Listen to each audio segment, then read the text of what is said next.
É uma coisa que eu faço com amor, com carinho, com dedicação, e isso é a minha vida inteira. E eu sempre falo pro Valmor e falo pro Ira, eu vou estar com 80 anos dando bengalada nos meus alunos. Claro que não, né?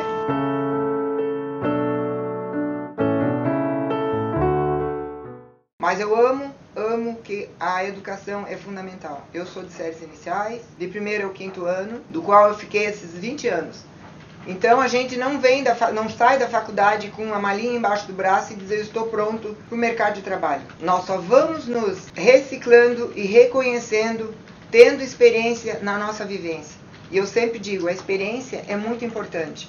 Porque a gente vai, tu não sei a tua clientela, como tu vai chegar na tua clientela e tu vai dizer assim, esse aluno é assim, esse aluno é assado, como é que é a família dele?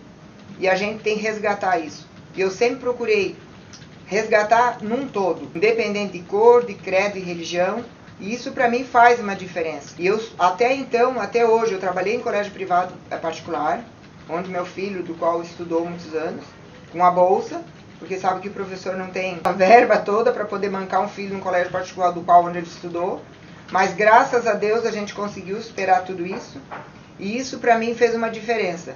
Quando ele fala que a mãe não sabe quanto que eu aprontei, quanto isso.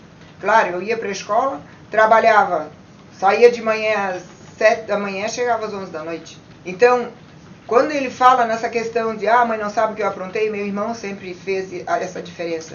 Ele era a minha ponte, ele era o meu suporte, o meu apoio. E isso, o meu irmão sabia tudo. E ele também cobria muita coisa do William. Ele era um puxa-saco, ele sempre dizia, esse é meu filho. Eu acho que ele já falou do Mano Jorge, né? A gente olha hoje para a educação, infelizmente a gente está muito precário ainda. Porque os nossos profissionais tem certos momentos que eles não estão preparados ainda para estar numa sala de aula. E a gente busca isso, chega lá e acha que aquele aluno é bonitinho. Beleza. Ele, vou atender ele. Nós temos que atender no todo. E eu sempre fiz muito isso. Tanto é que eu me aposentei e eu não parei.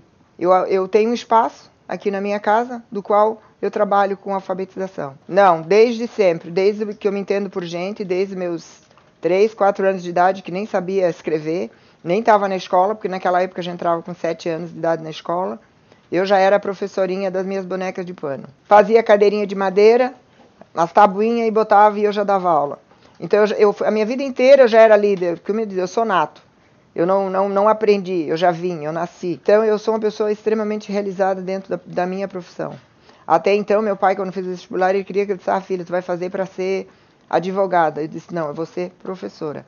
Ciente e consciente que professor não fica rico, professor sobrevive. Nós não somos reconhecidos quanto professor, porque todo mundo depende do professorzinho, como se diz, aquele professor do primário, aquele professor que te dá toda a base para a tua vida inteira. Bom, a minha trajetória na faculdade foi assim, muita pressão, porque quando eu entrei na universidade, eu tive muitas percas, então quando eu cheguei na universidade, eu sou filha adotiva.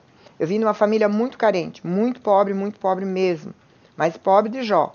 Daquele que meus pais me deram, porque eles não tinham condições de me dar uma alimentação. Então, quando eu entrei na faculdade, que eu contava a minha história, o pessoal ficava apavorado. Eu disse, gente, eu só tinha cabeça e barriga. Tanto é que eu não tenho foto quando eu era criança. Quando foi para fazer o convite da formatura, todo mundo tinha uma foto, eu não tinha. E aí eles quiseram até meio fazer, eu disse, não, se eu não tenho, não vou me inventar quem, será que eu era assim, será que eu era assado? Mas essa família do qual me adotou, me deu esse suporte sempre. Sempre dizia assim, minha filha, o mais importante na vida é estudar. Estudar, estudar, estudar. Então, eu quando entrei na faculdade, o pessoal até ria muito, como eu era muito segura das coisas, eu era muito assim, eu encarava com muita naturalidade, porque meus pais, eles sempre me criaram para o mundo, para a vida. Quando eu tinha 16 anos, meu irmão foi adotado. E eu sou 26 anos mais velha do que ele, eu tenho hoje 63 anos. Então, quando eu entrei na faculdade, era tanta gente reclamando da vida, porque eu fui adotado, porque eu fui abandonado. E eu sou muito grata, sempre digo que eu sou muito grata pela família do qual me adotou, porque me deu esse suporte, me criou como uma pessoa para saber ser guerreira lá na frente e não ficar de mimimi, chorando porque eu fui adotiva, porque eu não tenho nada na vida. E a gente só cresce quando a gente procura na vida querer ser um pouco melhor. Então, o crescimento na vida da gente é nós que temos que buscar. Um aluno que eu aprendi muito mais com ele do que do que ele aprendeu comigo. Paulinho, hoje é um menino que fez ciência da computação, é formado, chegou na nossa escola, do qual nós não tínhamos nenhum estrutura para receber ele. Cadeirante, paralisia cerebral, com cognitivo preservado. Ele já tinha corrido em todas as escolas, ninguém aceitou ele. E na nossa escola ele chegou um belo dia, a gente estava na hora do recreio e apareceu o Paulinho, a diretora, Noeli, na época, com ele na escola apresentando, Paulinho vai ser o nosso aluno. E ele foi experiência não só para mim, mas para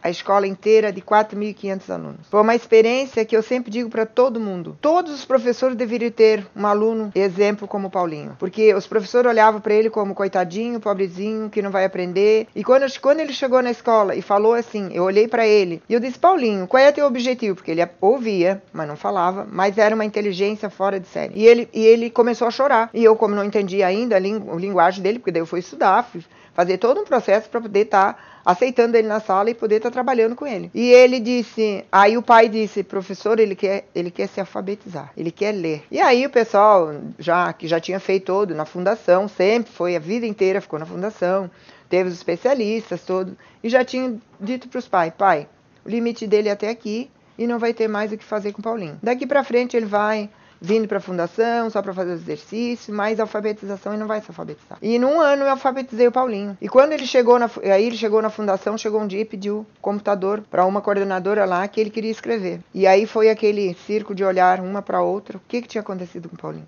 O que me passaram pelo seguinte, Paulinho não tem mais jeito. Então para mim isso foi uma experiência de vida que, olha, eu sempre digo, quando eu falo eu me emociono. Porque ele foi um menino que, assim, ele via os dias de dificuldades que, às vezes, eu tinha. E ele dizia, professor, você não tá bem, mas olha pra mim aqui, ó. E ele me deu uma dimensão de vida, ele me deu uma energia, ele me deu uma vontade muito mais de crescer e de vencer. E isso não tem dinheiro nenhum que pague. Eu não tive na faculdade essa questão de alunos com deficiência. Na minha turma, graças a Deus, entre aspas, que todos nós temos alguma deficiência, mas entre aspas, não teve nenhum deficiente. Mas eu sei que ainda existe muito esse preconceito, a questão do aluno especial. Os próprios profissionais não estão preparados para trabalhar com esse aluno. Então, o que acontece? Existe muito ainda essa questão de como é que eu vou fazer para trabalhar com ele? Ou dá qualquer coisa e está tudo certo, ele não vai aprender mesmo. Então, na faculdade também, porque eu não tive isso, mas como você havia falado, que no ensino fundamental e ensino médio, hoje tem o segundo professor, que trabalha com isso. Mas vem o segundo professor sem bagagem. O professor vem sem bagagem. Por que o professor vem sem bagagem? Porque ele não é preparado. Ele foi preparado para trabalhar ditos com os alunos normais. Aí vem o aluno com provisão de alunos com deficiência visual, deficiência auditiva, e aí deficiência com coordenação motora, deficiência paralisia cerebral. E isso foi nos dado, essa lei que direito a todos. Até concordo direito a todos, mas tem momentos que às vezes a gente tem que fazer uma estudada nesse direito a todos, que não é fácil. E a questão do preconceito, que eu falo, preconceito racial, preconceito, eu acho que é isso que eles estão querendo saber, né? E aí, seus bunda mole, vocês querem a segunda parte do roleplay? Senta o dedo no like, compartilha, se chegar a 100 likes a gente lança a segunda parte.